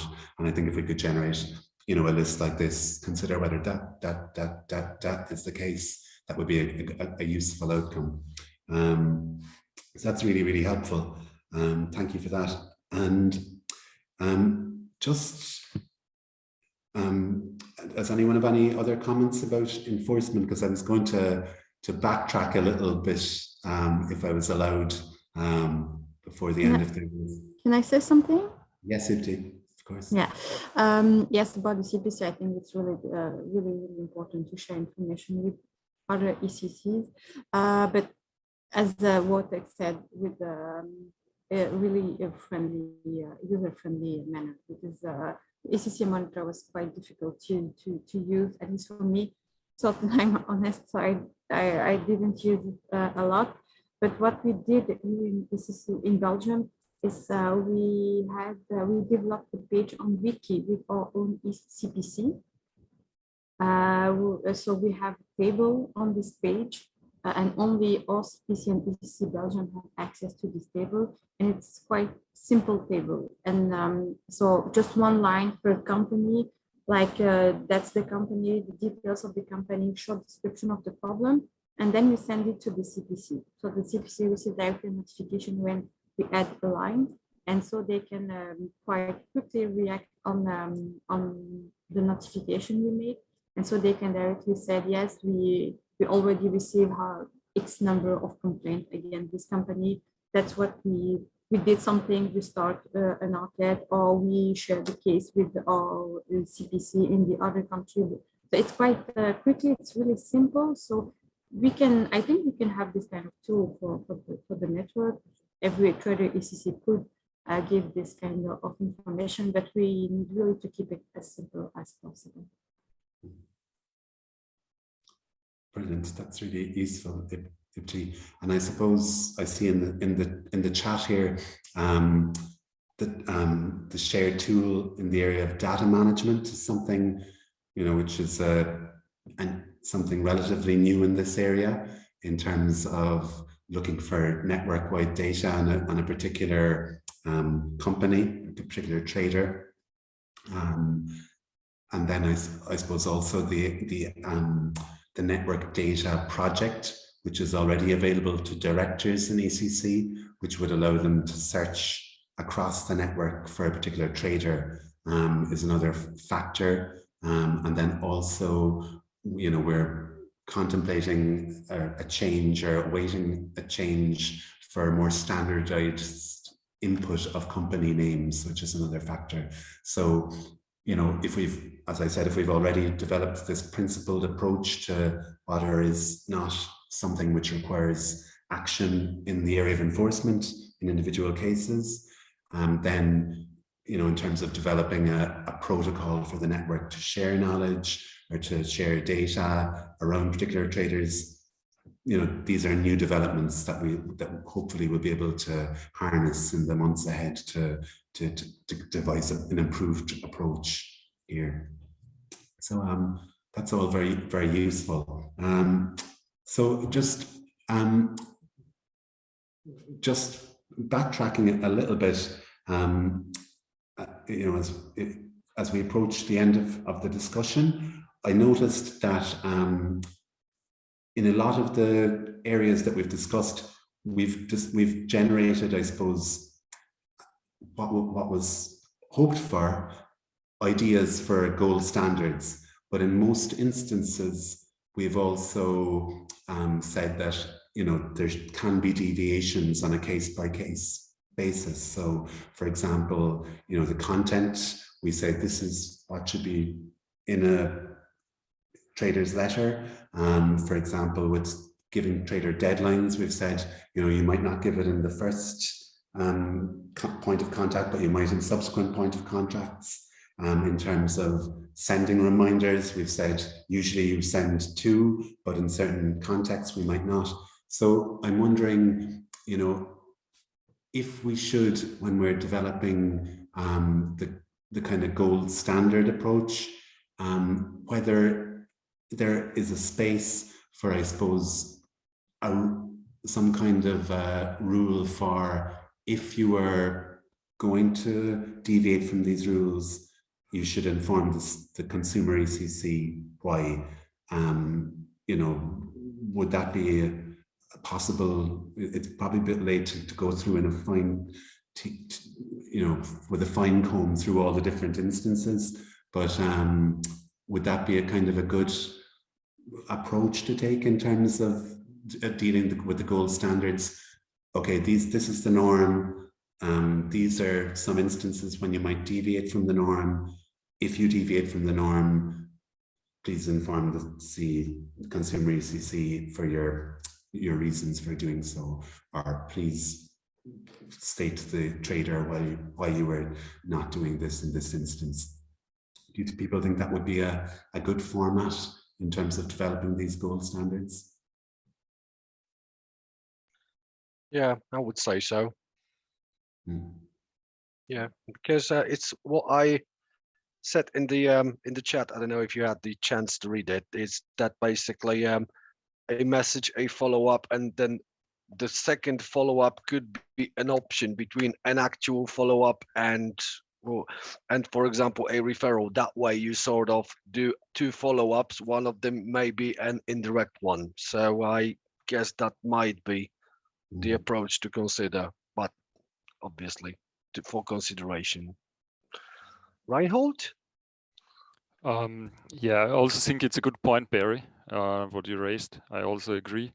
And what I wanted to ask you just at the end, sometimes, if you start with enforcement action like we discussed before, we need the email or letter the trader SCC wrote to the trader. And I'm wondering, therefore sometimes maybe people who handle cases with me know that sometimes in the end I ask for the correspondence from the trader SCC, because sometimes we need it for the consumer if he goes for further enforcement action. And I wanted to ask you, because in the last year, especially, we saw that a lot of ECC started to handle cases like with spreadsheets. And I think it's a very good way, even, in the pandemic, we got so many cases, and I think it was good to start handling cases with spreadsheets, because you are quite fast, you enter the case facts and the documents. The only question I have to spreadsheets is, sometimes, when I then need to do an enforcement action, I don't have anything in writing to give to the consumer. So I'm wondering if this some point for future discussion for, the handling of cases with spreadsheets. I don't know, it's quite new. It came up to me, in a case I dealt with, and so I was wondering if this is some point for future discussion, because, yeah. Do people, that's a really good point in relation to spreadsheets, and more generally, do people, where a case is unsuccessful in terms of the ECC's intermediation, is it common or frequent that correspondence would be shared with consumers for the purposes of whatever action they might take after that, whether it's small claims or ADR, etc. Is that something that happens often for case handlers? And if so, how do you usually deal with that? If I may, right, because we normally put the copies of the correspondence on the case mostly, right, unless there is a dedicated contact that we use that is for our eyes only, and we wouldn't want this email address, let's say the head of the complaints department of an intermediary or that footwear retailer plastered all over in the internet. Basically, we just don't want that because it will sour the relationship. So when it comes to that, we tend to give the edited copy with that email address obscured, or when it comes to handling cases by spreadsheet. Granted, we have not done this at ECC Poland, but I do have some experience from ECC UK from doing that, because this is how it's been dealt with EasyJet, because we were getting regular complaints in, wouldn't necessarily say large numbers, but numbers that would warrant sending this in a bit more systemic approach rather than sending an email like any other for each and every case. So that when it comes to providing evidence of taking action or contacting the trader, what I would propose is that the trader ECC prepares a summary. Like, for example, the trader was contacted on the date X. This is what was stated in the email, for example, right? Or in the submission. Then a follow-up was sent on the date Y, etc., etc. So that could be a way around that, I guess. Yeah, it's a good point, Wojtek. And I also think, if we have special email addresses from, traders, of course, we do not want to share them with the consumer. That's totally right what you said. And the thing I think about spreadsheet case handling is that maybe the consumer CC should know beforehand that it maybe the consumer CC knows, okay, if I have a case against this trader, the trader ECC handles it with spreadsheets. So just to keep the transparency. And yeah, so this might be a good point. Yeah, I guess, in terms of particular contact points, often you would have to redact any correspondence that contain personal data. So if it was like Reinhold Schranz at ECC Austria, that would have to be excluded as a matter of course. Yeah, of course, data protection. That's true. Yeah. We've got a couple of hands raised still. Ipti?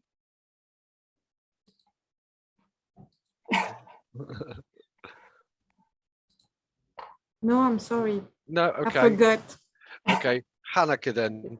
I actually have a remark on that, on sharing our correspondence with consumers.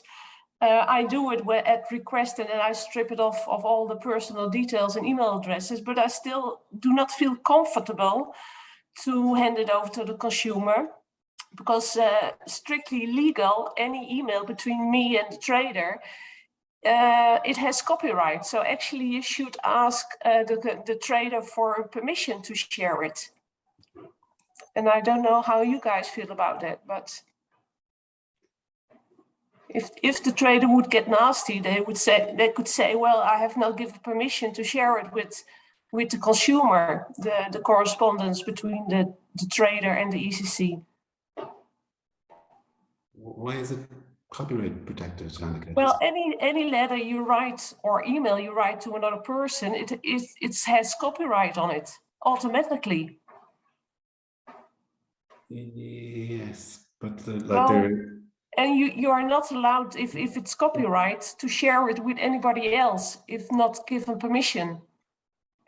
But there are numerous exceptions, though, aren't there? Like regarding.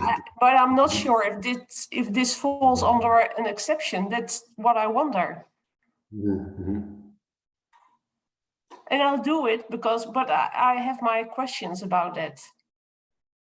But in the mail, it would be legitimate use, but perhaps I'm wrong about that.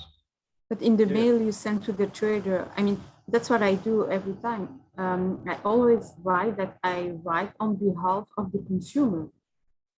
Yeah, we write them at the request of the consumer, but not on behalf of. At the request, we were requested to contact the trader, but yeah, we do not use the term on behalf of. Yeah, because I was always under the impression that the consumer would be in position to request this under the freedom of information or any other data protection related stuff, because it's the consumer's name mentioned in there. But I may be wrong. I'm no expert on data protection, really. I was just wondering, because I'm not 100% sure if it's legally allowed. Yeah, it's the same. We in ECC Austria often, if I write to a trader, I upload it in the ECC trader correspondence, what I wrote to the trader. So I think we have different ways of approach in whole ECC net, how we deal with this question, I guess, because if I write to the trader, often I upload it to ECC trader. And in our host structure, usually consumers get the correspondence we wrote to the traders. So there's, I think, a different way of approach in all the countries, how to deal with this question, maybe.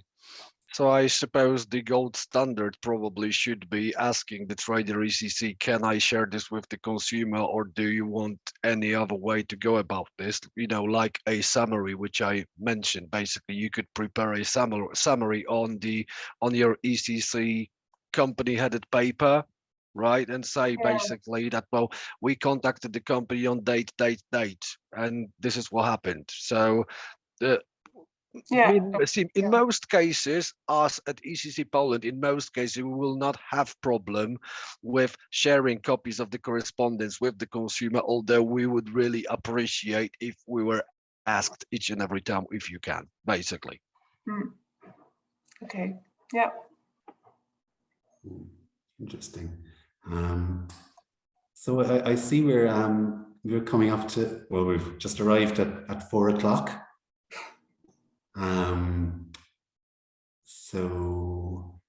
There seem to be definitely different views looking at the chat about the privacy or otherwise of correspondence. Maybe that's something that we could do some sort of survey across the network to explore different attitudes and legal contexts and institutional contexts in different ECCs.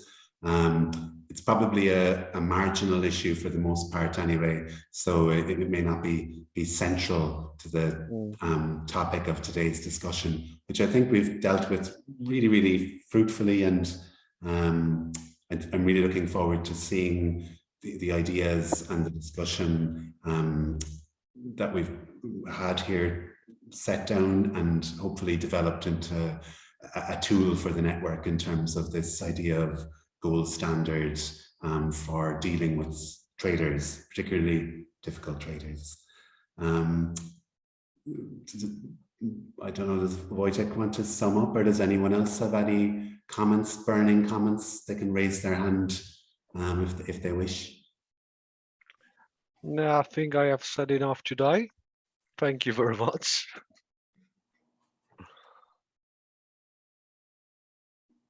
Then I will take over. Thank you, Barry. Thank you, Wojciech, for this session. This was a great session, taking into consideration both the individual and the collective interest of consumers, and preparing the way for ECC net gold standards, even though with flexibility. And I think it's also a good step forward in further communication between ECCs and towards consumers. It's in line with our quality standards. So thank you very much. Sadly, our cooperation day is now coming to an end. It's a pity that we cannot meet tonight. Hear you sing your Eurovision Song Contest, play metal music, review the day with a glass of wine, and come up with many, many other good ideas for the future. But it was a fruitful cooperation day. And yeah, thank you to the entire network. This would not have been possible, first of all, without the full mobilization of all case handlers of the network, who have contributed prior to this with the survey. We have had approximately 120 case handlers answering the survey. So there's a lot of shared experience, a lot of important knowledge that we will take on for further steps in the network. A big thank you to all the moderators of the day, who we were in really good hands with you, and you guided us through the days, through the topics, allowing a lot of discussion between case handlers. So thank you for that. To the team of ECC Germany, of course, who supported us throughout the preparation during this meeting today. To DG Carolina, who is behind the screen today, monitoring with me the chat, taking minutes, being my technical support today.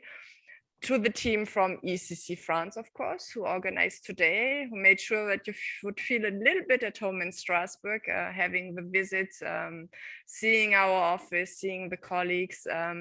And a very, very special thank you also to Arthur from our host structure, who was actually doing this video, taking all the snippets everybody got and putting it together in something that you could enjoy during lunch break today. I also wish you a very, very nice presidency event tomorrow. We will not be there because we have the pleasure of having our minister and the commissioner here today in the office, but I will ask later on what the discussions were all about. So let's meet soon again. And the good news is we know where. So very quickly, I pass on the floor to Anna, because I know you have to leave very soon. So thank you to everyone. Yes, ECC Sweden have some good news to announce. We are right now looking into the possibilities for us to host the next Cooperation Days in 2023. So if all goes well, we will all meet in person in the lovely north in Sweden next year. So let's keep our fingers crossed for this, that we will meet next year in person. That's our hopings.